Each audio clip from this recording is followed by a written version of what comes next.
and a uniform cheerfulness of manner which would guard her from the suspicions of the impertinent.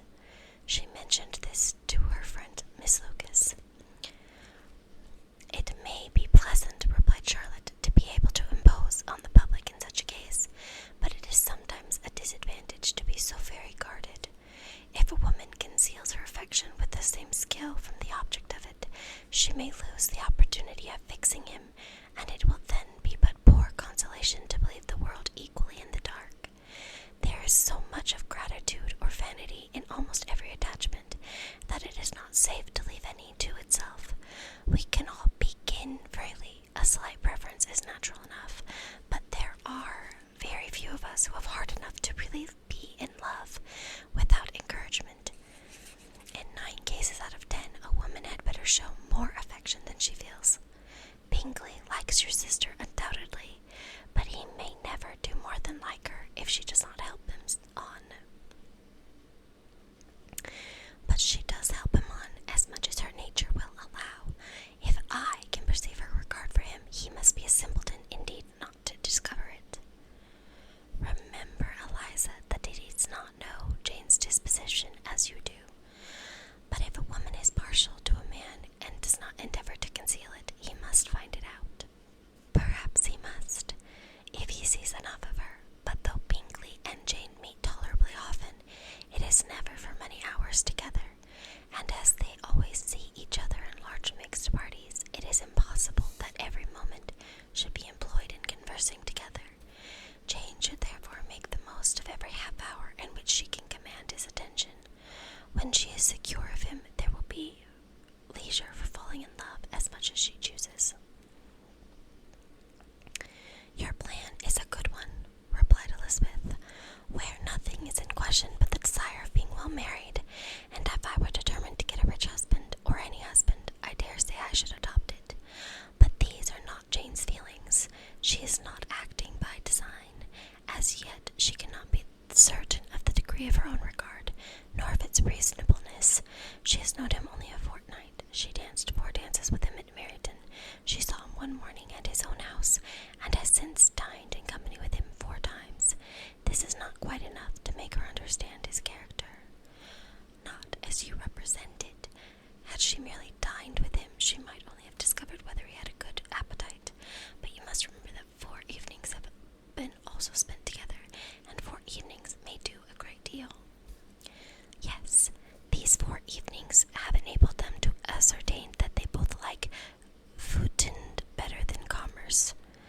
But with respect to any other leading characteristic, I do not imagine that much has been unfolded." "Well," said Charlotte, "I wish Jane success with all my heart, and if she were to marry him tomorrow, I should think she has had as good a chance of happiness as if she were to study his character for a 12-month. Happiness in marriage is entirely a matter of chance. If the dispositions of the parties are ever so well known to each other, or ever so similar beforehand, it does not advance their felicity in the least. They always contrive to grow sufficiently unalike afterwards to have their share of vexation, and it is better to know as little as possible of the defects of the person with whom you are to pass your life." "You make me laugh, Charlotte, but it is not sound. You know it is not sound, and that you would never act in this way yourself." Occupied in observing Mr. Bingley's attentions to her sister, Elizabeth was far from suspecting that she was herself becoming an object of some interest in the eyes of his friend. Mr. Darcy had at first scarcely allowed her to be pretty. He had looked at her without admiration at the ball, and when they met next, he looked at her only to criticize. But no sooner had he made it clear to himself and his friends that she had hardly a good feature in her face, than he began to find it was rendered uncommonly intelligent by the beautiful expression of her dark eyes. To this discovery succeeded some others equally mortifying.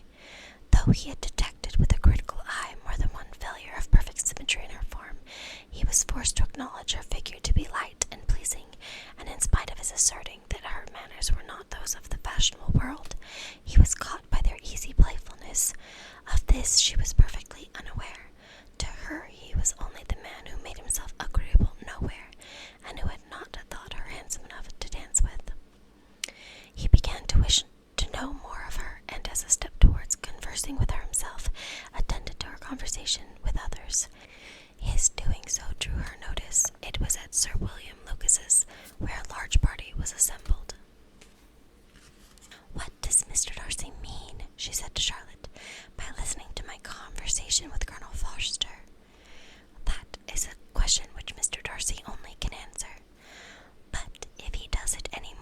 certainly let him know that I see what he is about. He has a very satirical eye, and if I do not begin by being impertinent myself, I shall soon grow afraid of him. On his approaching them soon afterwards, though without seeming to have any intention of speaking, Miss Lucas defied her friend to mention such a subject to him, which immediately provoking Elizabeth to do it, she turned to him and said, "Did you not think, Mr. Darcy, that I expressed myself uncommonly well just now, when I was teasing Colonel Forster to give us a ball at Meryton?" "With great energy, but it is a subject which always makes a lady energetic." "You are severe on us." "It will be her turn soon to be teased," said Miss Lucas.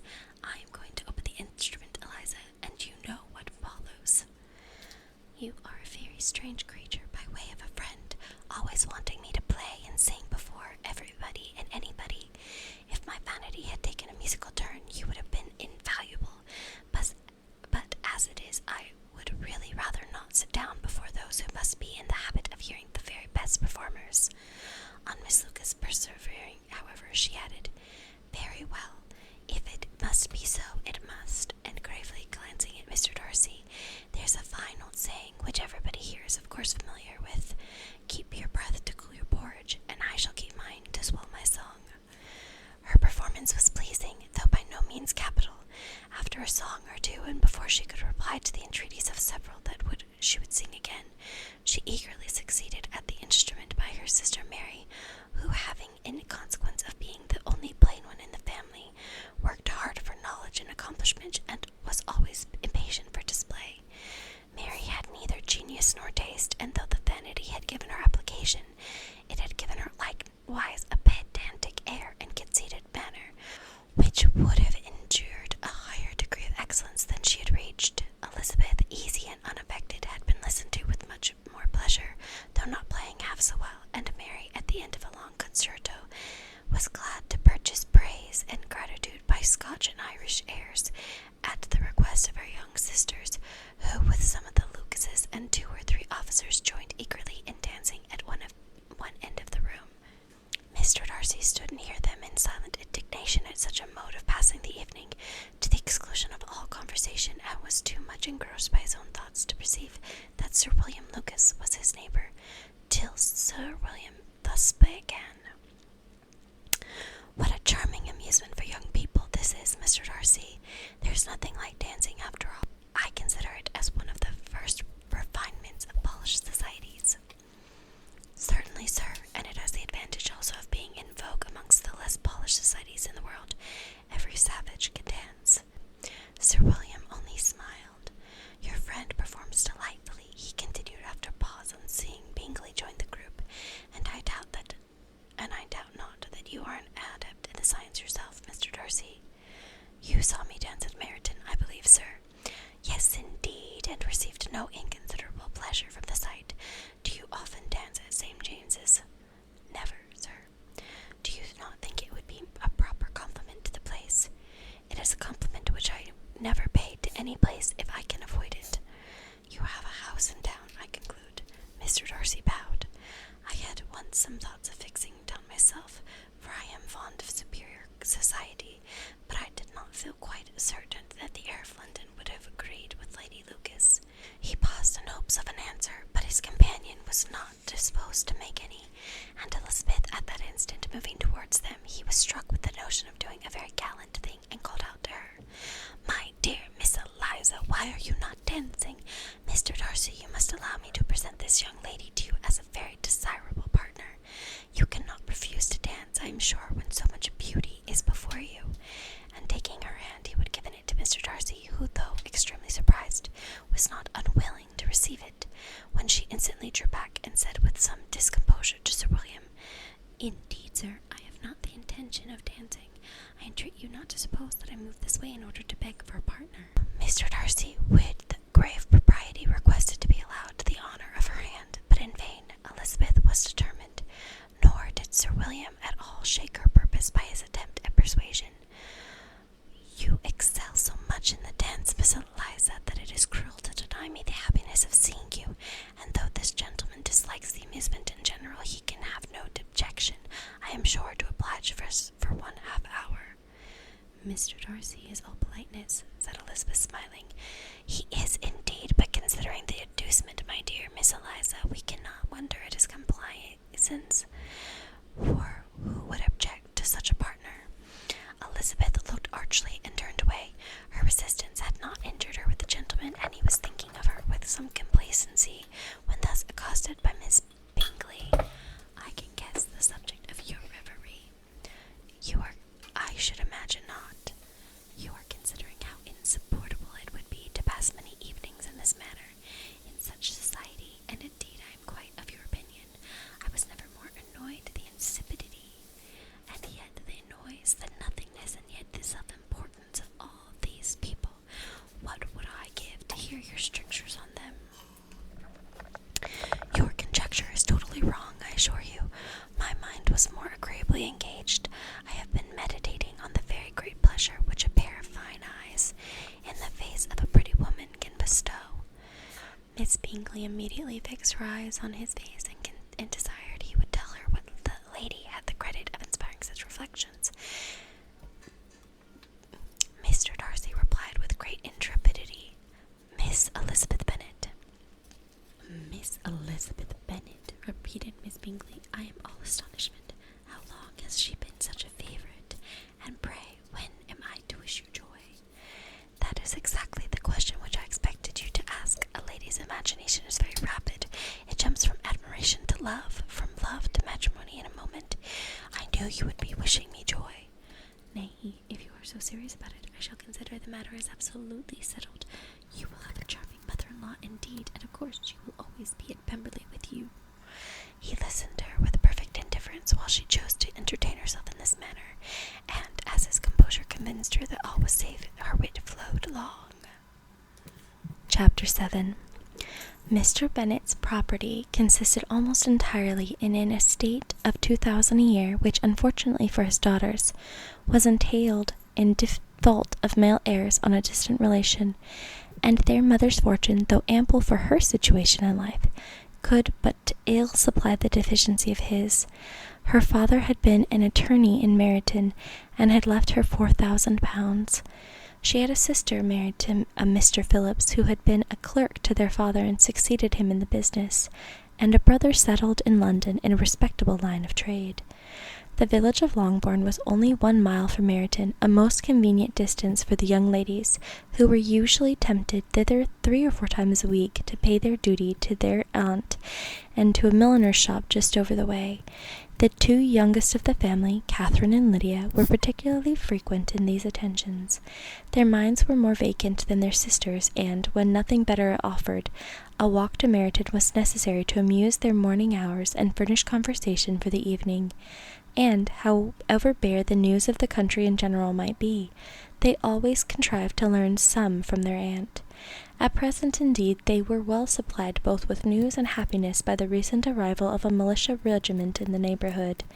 It was to remain the whole winter, and Meryton was the headquarters. Their visits to Mrs. Phillips were now productive of the most interesting intelligence. Every day added something to their knowledge of the officers' names and connections. Their lodgings were not a long secret, and at length they began to know the officers themselves. Mr. Phillips visited them all, and this opened to his nieces a source of felicity there unknown before. They could talk of nothing but officers, and Mr. Bingley's large fortune, the mention of which gave animation to their mother, was worthless in their eyes when opposed to the regimentals of an ensign. After listening one morning to their effusions on this subject, Mr. Bennet coolly observed, "From all that I can collect by your manner of talking, you must be 2 of the silliest girls in the country. I have suspected it some time, but I am now convinced." Catherine was disconcerted, and made no answer, but Lydia, with perfect indifference, continued to express her admiration of Captain Carter, and her hope of seeing him in the course of the day, as he was going the next morning to London. "I am astonished, my dear," said Mrs. Bennet, "that you should be so ready to think your own children silly. If I wish to think slightly of anybody's children, it should not be one of my own, however. If my children are silly, I must hope to be always sensible of it."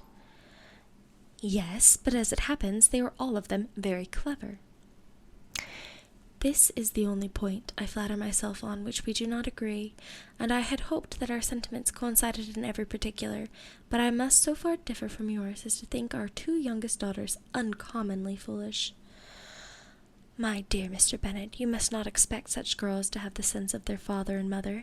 When they get to our age, I dare say they will not think about officers any more than we do. I remember the time when I liked a red coat myself very well, and indeed so I do still at my heart, and if a smart young colonel with 5,000 or 6,000 a year should want one of my girls, I shall not say nay to him, and I thought Sir Colonel Foster looked very becoming the other night at Sir William's in his regimentals. Mamma, cried Lydia, my aunt says that Colonel Forster and Captain Carter do not go so often to Miss Watson's as they did when they first came. She sees them now very often standing in Clark's library. Mrs. Bennet was prevented replying by the entrance of the footman with a note for Miss Bennet. It came from Netherfield, and the servant waited for an answer. Mrs. Bennet's eyes sparkled with pleasure, and she was eagerly calling out while her daughter read, "Well, Jane, who is it from? What is it about? And what does he say? Well, Jane, make haste and tell us. Make haste, my love." "It is from Miss Bingley," said Jane, and then read it aloud. "My dear friend, if you are not so compassionate as to dine with Louisa and me, we shall be in danger of hating each other for the rest of our lives. For a whole day's tete-a-tete between 2 women can never end without a quarrel.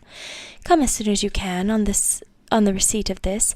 My brother and the gentlemen are to dine with the officers. Yours ever, Caroline Bingley." "With the officers!" cried Lydia. "I wonder my aunt did not tell us of that." "Dining out," said Mrs. Bennet. "That is very unlucky." "Can I have the carriage?" said Jane. "No, my dear, you'd better go on horseback, because it seems likely to rain, and then you must stay all night." "That would be a good scheme," said Elizabeth, "if you are sure that they would not offer to send her home." "Oh, but the gentlemen will have Mr. Bingley's chaise to go to Meryton, and the Hursts have no horses to theirs." "I had much rather go in the coach." "But, my dear, your father cannot spare the horses, I am sure. They are wanted in the farm, Mr. Bennet, are they not?" "They are wanted in the farm much more oftener than I can get them. But if you have got them to-day," said Elizabeth, "my mother's purpose will be answered." She did at last extort from her father an acknowledgment that the carriage horses were engaged. Jane was therefore obliged to go on horseback, and her mother attended her to the door with many cheerful prognostics of a bad day. Her hopes were answered. Jane had not been gone long before it rained hard. Her sisters were uneasy for her, but her mother was delighted. The rain continued the whole evening without intermission. Jane certainly could not come back. This was a lucky idea of mine, indeed," said Mrs. Bennet, more than once, as if the credit of making it rain were all her own. Till the next morning, however, she was not aware of all the felicity of her contrivance. Breakfast was scarcely over when a servant from Netherfield brought the following note for Elizabeth.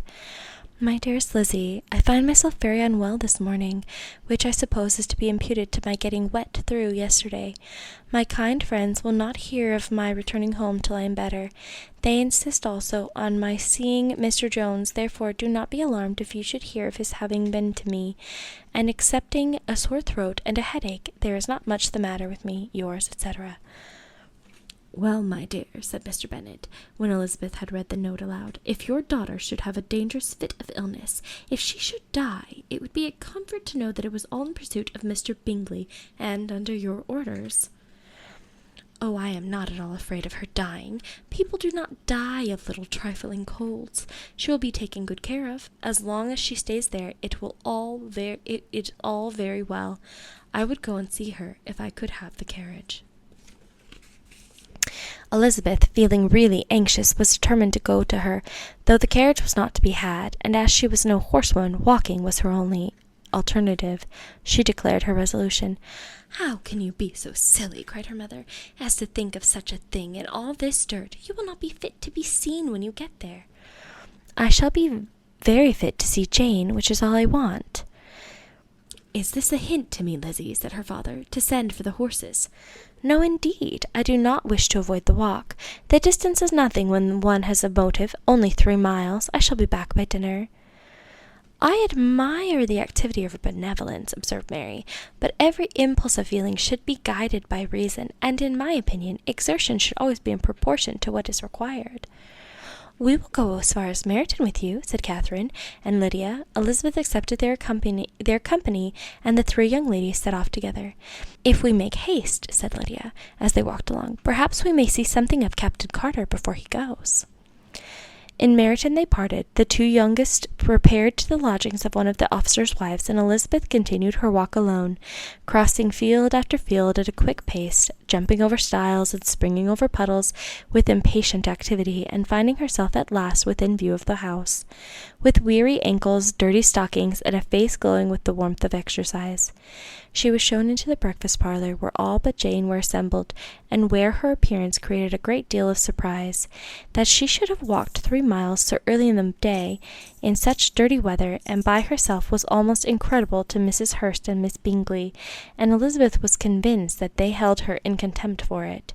She was received, however, very politely by them, and in their brother's manners there was something better than politeness. There was good humour and kindness. Mr. Darcy said very little, and Mr. Hurst nothing at all. The former was divided between admiration of the brilliancy which exercise had given to her complexion, and the doubt as to the occasions justifying her coming so far alone. The latter was thinking only of his breakfast. Her inquiries after her sister were not very favourably answered. Miss Bennet had slept ill, and though up, was very feverish and not well enough to leave her room. Elizabeth was glad to be taken to her immediately, and Jane, who had only been withheld by the fear of giving alarm or inconvenience from expressing in her note how much she longed for such a visit, was delighted at her entrance. She was not equal, however, to much conversation, and when Miss Bingley left them together, could attempt little beside expressions of gratitude for the extraordinary kindness she was treated with. Elizabeth silently attended her. When breakfast was over, they were joined by the sisters, and Elizabeth began to like them herself when she saw how much affection and solicitude they showed for Jane. The apothecary came, and having examined his patient, said, as might be supposed, that she had caught a violent cold, and that they must endeavour to get the better of it, advised her to return to bed, and promised her some draughts. The advice was followed readily, for the feverish symptoms increased, and her head ached acutely. Elizabeth did not quit her room for a moment, nor were the other ladies often absent. The gentlemen being out, they had in fact nothing else to do. When the clock struck 3, Elizabeth felt that she must go, and very unwillingly said so. Miss Bingley offered her the carriage, and she only wanted a little pressing to accept it, when Jane testified such a concern in parting with her that Miss Bingley was obliged to convert the offer of the chaise into an invitation to remain at Netherfield for the present.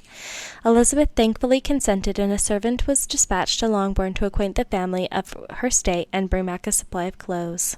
Chapter 8. At 5 o'clock the two ladies retired to dress, and at 6:30 Elizabeth was summoned to dinner.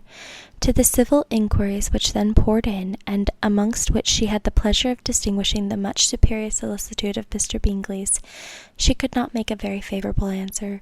Jane was by no means better. The sisters, on hearing this, repeated 3 or 4 times how much they were grieved, how shocking it was to have a bad cold, and how excessively they disliked being ill themselves, and then thought no more of the matter. Their indifference towards Jane, when not immediately before them, restored Elizabeth to the enjoyment of all her original dislike. Their brother, indeed, was the only one of the party whom she could regard with some complacency. His anxiety for Jane was evident, and his attentions to herself most pleasing, and they prevented her feeling herself so much as an intruder as she believed she was considered by the others. She had very little notice from any but him. Miss Bingley was engrossed by Mr. Darcy, her sister scarcely less so, and as for Mr. Hurst, by whom Elizabeth sat, he was an indolent man who lived only to eat, drink, and play at cards, who, when he found her to prefer a plain dish to a ragout, had nothing to say to her. When dinner was over, she returned directly to Jane, and Miss Bingley began abusing her as soon as she was out of the room. Her manners were pronounced to be very bad indeed, a mixture of pride and impertinence. She had no conversation, no style, no taste, no beauty. Mrs. Hurst thought the same, and added, "She has nothing, in short, to recommend her, but being an excellent walker. I shall never forget her appearance this morning. She really looked almost wild." She did indeed, Louisa. I could hardly keep my countenance. How very nonsensical to come at all. Why must she be scampering about the country because her sister had a cold? Her hair so untidy, so blowsy. Yes, and her petticoat. I hope you saw her petticoat. 6 inches deep in mud, I am absolutely certain, and the gown which had been let down to hide it did not doing its office. Your picture may be very exact, Louisa, said Bingley, but this was all lost upon me. I thought Miss Elizabeth Bennet looked remarkably well when she came into the room this morning. Her dirty petticoat quite escaped my notice. You observed it, Mr. Darcy, I am sure, said Miss Bingley, and I am glad to think that you would not wish to see your sister make such an exhibition. Oh, certainly not. To walk 3 miles, or 4 miles, or 5 miles, or whatever it is, above her ankles in dirt, and alone, quite alone. What could she mean by it? It seems to me to show an abominable sort of conceited independence, a most country-town indifference to decorum. It shows an affection for her sister that is very pleasing, said Bingley. I am afraid, Mr. Darcy, observed Miss Bingley, in a half-whisper, that this adventure has rather affected your admiration for her fine eyes. Not at all, he replied. They were brightened by the exercise. A short pause followed his speech, and Mrs. Hurst began again. I have an excessive regard for Jane Bennet. She is really a very sweet girl, and I wish her with all my heart she were well settled. But with such a father and mother, and such low connections, I am afraid there is no chance of it. I think I have heard you say that their uncle's an attorney in Meryton? Yes, and they have another who lives somewhere near Cheapside. That is capital, added her sister, and they both laughed heartily. If they had uncles enough to fill all Cheapside, cried Bingley, it would not make them one jot less agreeable. But it must very materially lessen their chance of marrying men of any consideration in the world, replied Darcy. To this speech Bingley made no answer, but his sisters gave it their hearty assent, and indulged their mirth for some time at the expense of their dear friend's vulgar relations. With a renewal of tenderness, however, they repaired to her room on leaving the dining-parlour, and sat with her till summoned to coffee. She was still very poorly, and Elizabeth would not quit her at all till late in the evening, when she had the comfort of seeing her asleep, and when it appeared to her rather right than pleasant that she should go downstairs herself. On entering the drawing-room, she found the whole party at loo, and was immediately invited to join them, but suspecting them to be playing high, she declined it, and making her sister the excuse, she said she would amuse herself for the short time she could stay below with a book. Mr. Hurst looked at her with astonishment. "Do you prefer reading to cards?" he said. "That is rather singular." "Miss Elizabeth Bennet," said Miss Bingley, "despises cards. She is a great reader, and has no pleasure in anything else." "I deserve neither such praise nor such censure," cried Elizabeth. "I am not a great reader, and I have pleasure in many things." "In nursing your sister, I am sure you have pleasure," said Bingley, "and I hope it will soon be increased by seeing her quite well." Elizabeth thanked him from her heart, and then walked towards a table where a few books were lying. He immediately offered to fetch her others, all that his library afforded. "And I wish my collection were larger for your benefit and my own credit, but I am an idle fellow, and though I have not many, I have more than I ever look into." Elizabeth assured him that she could suit herself perfectly with those in the room. "I am astonished," said Miss Bingley, "that my father should have left so small a collection of books. What a delightful library you have at Pemberley, Mr. Darcy."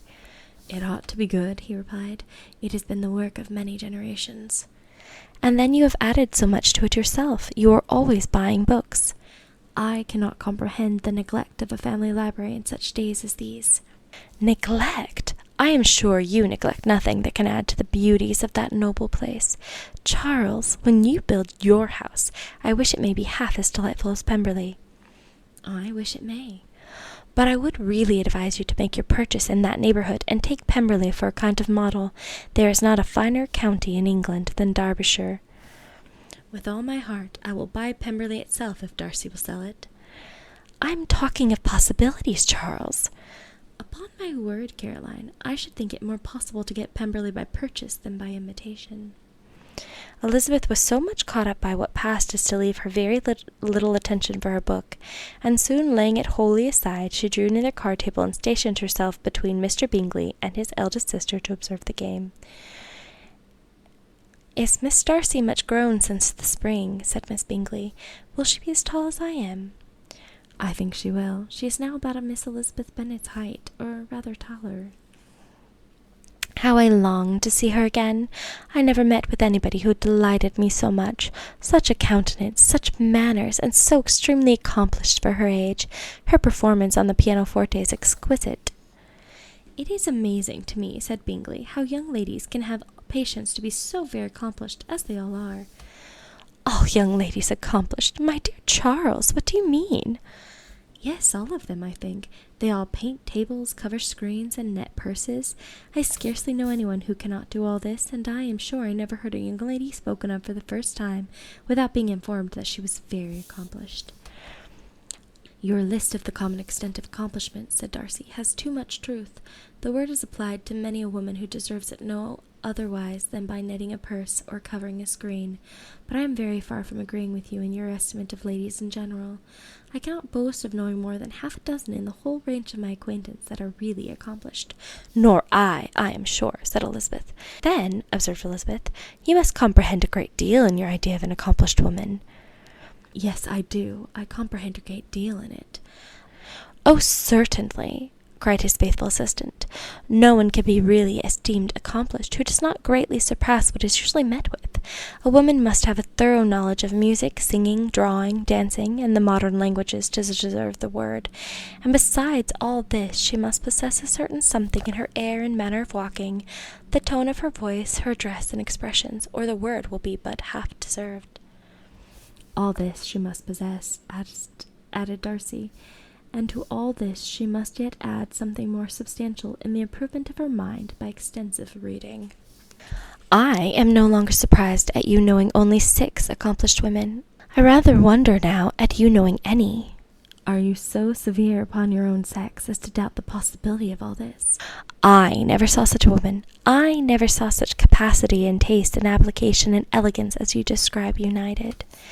Mrs. Hurst and Miss Bingley both cried out against the injustice of her implied doubt, and were both protesting that they knew many women who answered this description, when Mr. Hurst called them into order with bitter complaints of their inattention to what was going forward. As all conversation was thereby at an end, Elizabeth soon afterwards left the room. "Eliza Bennet," said Miss Bingley, when the door was closed on her, "is one of those young ladies who seek to recommend themselves to the other sex by undervaluing their own, and with many men I dare say it succeeds, but in my opinion it is a paltry device, a very mean art."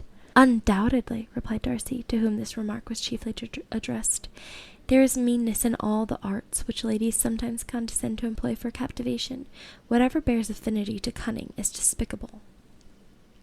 Miss Bingley was not so entirely satisfied with this reply as to continue the subject. Elizabeth joined them again, only to say that her sister was worse, and that she could not leave her.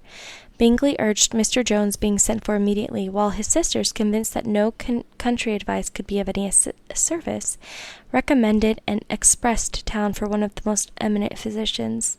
This she would not hear of, but she was not so unwilling to comply with their brother's proposal, and it was settled that Mr. Jones should be sent for early in the morning, if Miss Bennet were not decidedly better.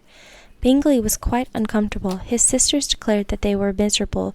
They solaced their wretchedness, however, by duets after supper, while he could find no better relief to his feelings than by giving his housekeeper directions that every possible attention might be paid to the sick lady and her sister. Chapter 9. Elizabeth passed the chief of the night in her sister's room, and in the morning had the pleasure of being able to send a tolerable answer to the inquiries which she very early received from Mr. Bingley by a housemaid, and some time afterwards from the 2 elegant ladies who waited on his sisters. In spite of this amendment, however, she requested to have a note sent to Longbourn, desiring her mother to visit Jane and form her own judgment of her situation.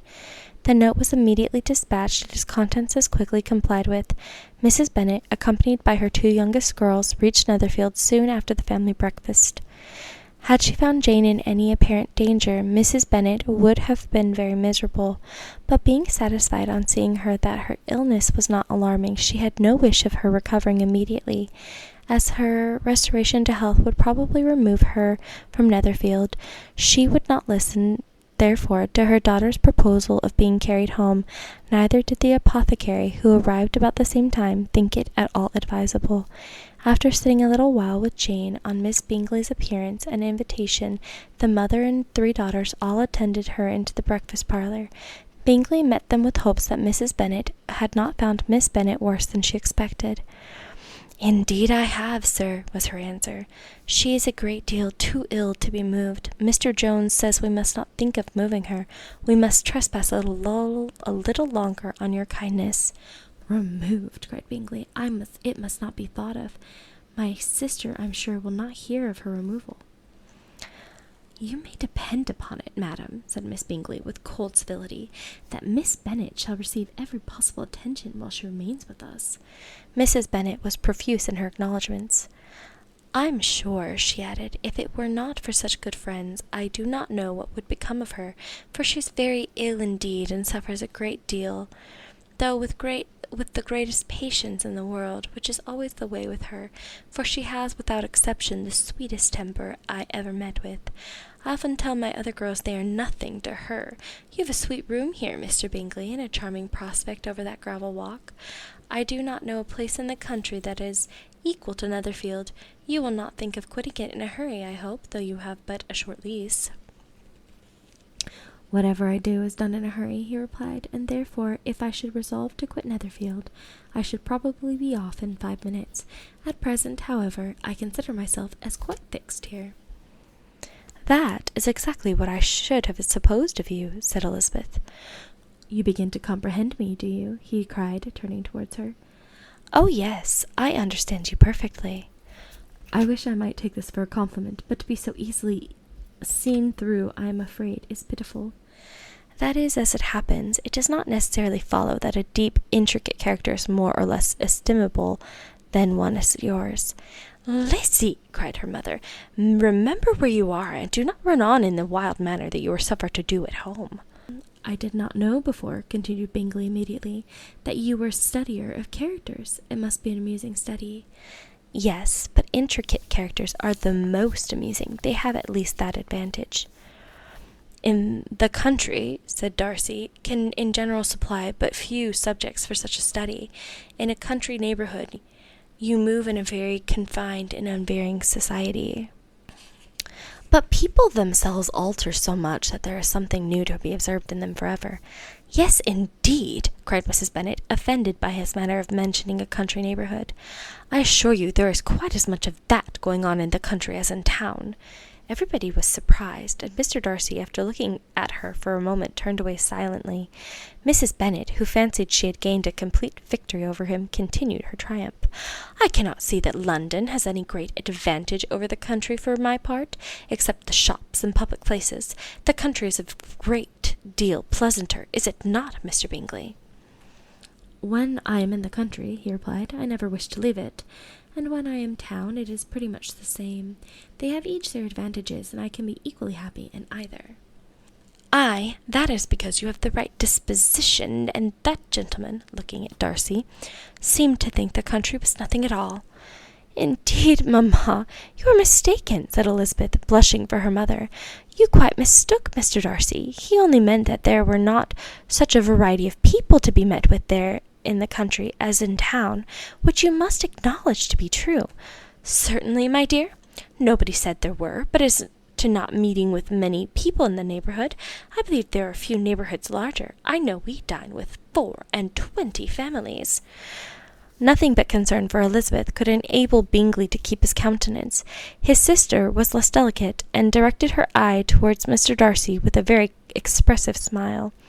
Elizabeth, for the sake of saying something that might turn her mother's thoughts, now asked her if Charlotte Lucas had been at Longbourn since her coming away. "Yes, she called yesterday with her father. What an agreeable man Sir William is! Mr. Bingley, is he not? So much the man of fashion, so genteel and so easy. He always has something to say to everybody. That is my idea of good breeding. And those persons who fancy themselves so very important and never open their mouths quite mistake the point. Did Charlotte dine with you? No, she would go home. I fancy she was wanted about the mince pies. For my part, Mr. Bingley, I always keep servants that can do their own work. My daughters are brought up differently, but everybody is to judge for themselves, and the Lucases are very good sort of girls, I assure you. It is a pity they are not handsome. Not that I think Charlotte is so very plain, but then she is our particular friend. She seems a very pleasant young woman, said Bingley. Oh, dear, yes, but you must own she is very plain. Lady Lucas herself has often said so, and envied me Jane's beauty. I do not like to boast of my own child, but to be sure, Jane, one does not often see anybody better looking. It is what everybody says. I do not trust my own partiality. When she was only 15, there was a gentleman at my brother Gardiner's in town, so much in love with her, that my sister-in-law was sure he would make her an offer before we came away. But, however, he did not. Perhaps he thought her too young. However, he wrote some verses on her, and very pretty they were. And so ended his affection, said Elizabeth impatiently. There has been many a one, I fancy, overcome in the same way. I wonder who first discovered the efficacy of poetry in driving away love. I have often been used to consider poetry as the food of love, said Darcy. Of a fine, stout, healthy love, it may. Everything nourishes what is strong already, but if it be only a slight, thin sort of inclination, I am convinced that one good sonnet will starve it entirely away.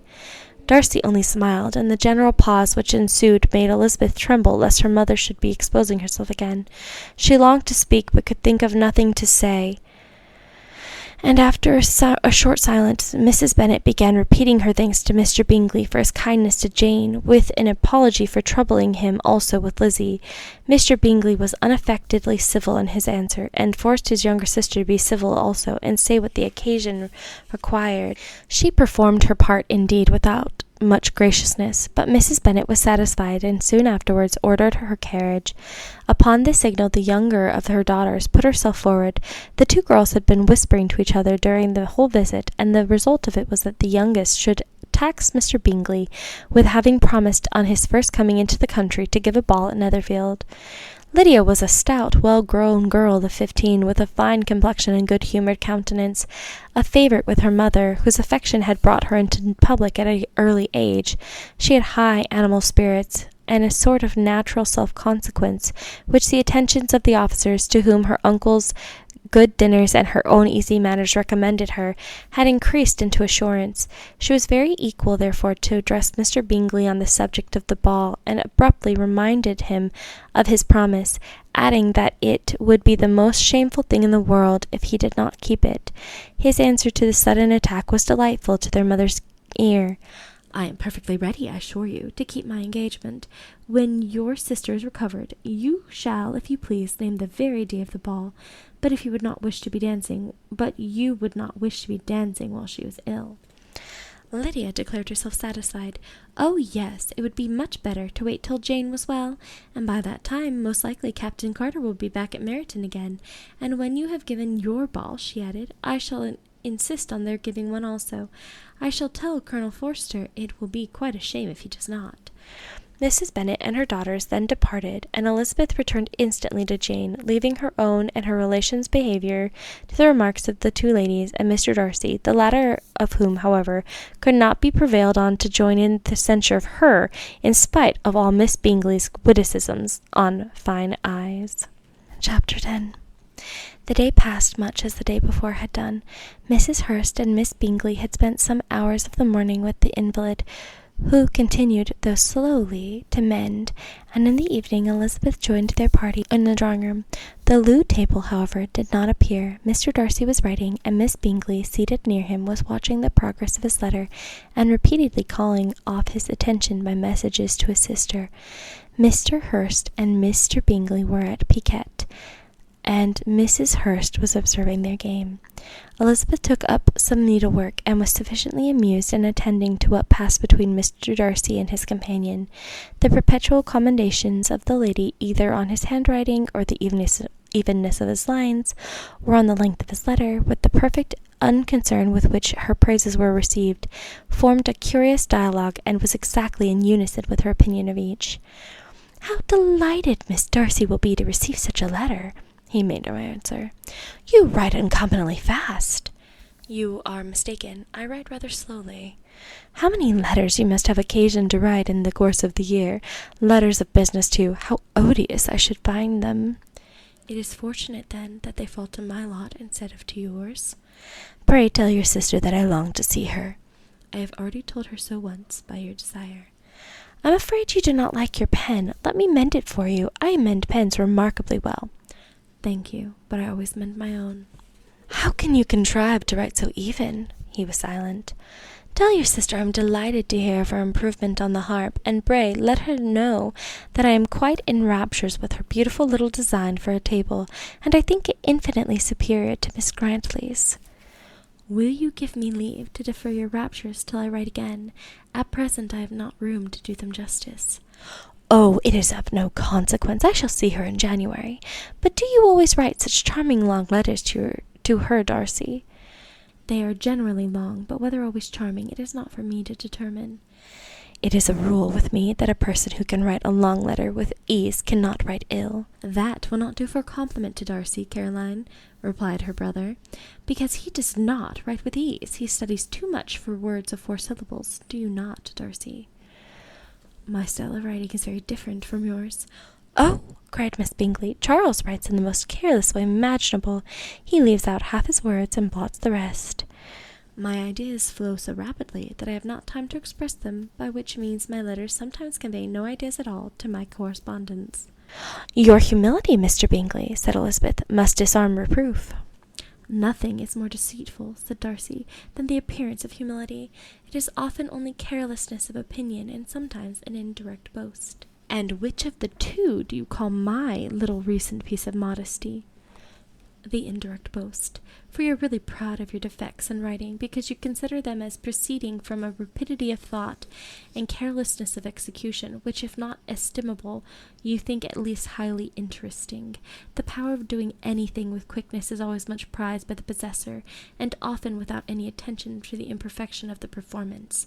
When you told Mrs. Bennet this morning that if you ever resolved on quitting Netherfield, you should be gone in 5 minutes, you meant it to be a sort of panegyric of compliment to yourself, and yet what is there so very laudable in a precipitance which must leave very necessary business undone, and can be of no real advantage to yourself or anyone else?" "Nay," cried Bingley, "this is too much, to remember at night all the foolish things that were said in the morning, and yet, upon my honour, I believed what I said of myself to be true, and I believe it at this moment. At least, therefore, I did not assume the character of needless precipitance merely to show off before the ladies." "I dare say you believed it, but I am by no means convinced that you would be gone with such celerity.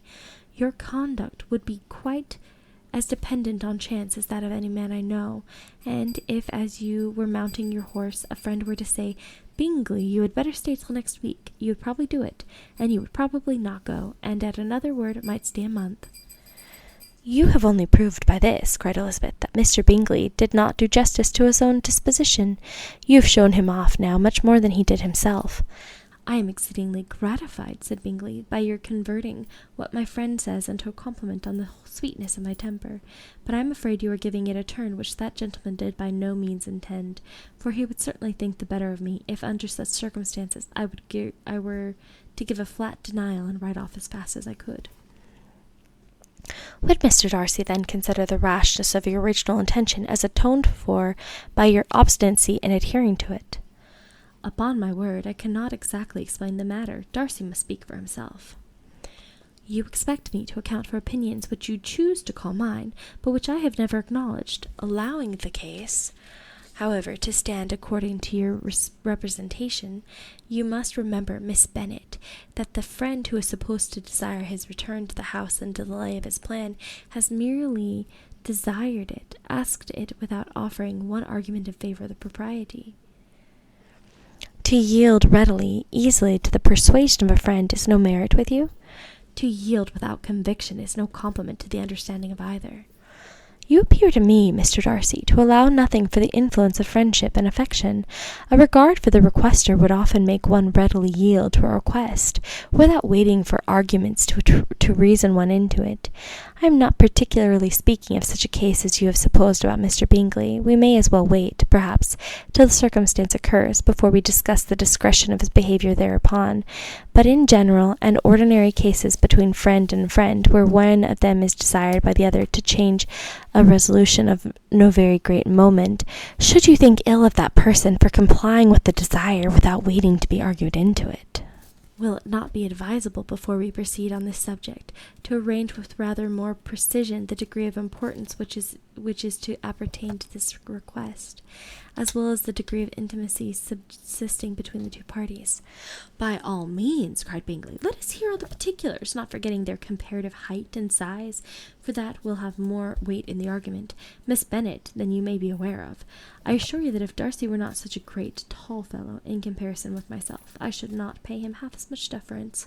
I declare I do not know a more awful subject than Darcy on particular occasions, and in particular places, at his own house especially, and of a Sunday evening when he has nothing to do. Mr. Darcy smiled, but Elizabeth thought she could perceive that he was rather offended, and therefore checked her laugh.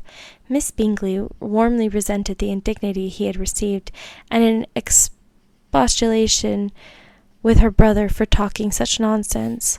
I see your design, Bingley, said his friend. You dislike an argument and want to silence this. Perhaps I do. Arguments are too much like disputes. If you and Miss Bennet will defer yours till I am out of the room, I shall be very thankful, and then you may say whatever you like of me. What you ask, said Elizabeth, is no sacrifice on my side, and Mr. Darcy had much better finish his letter.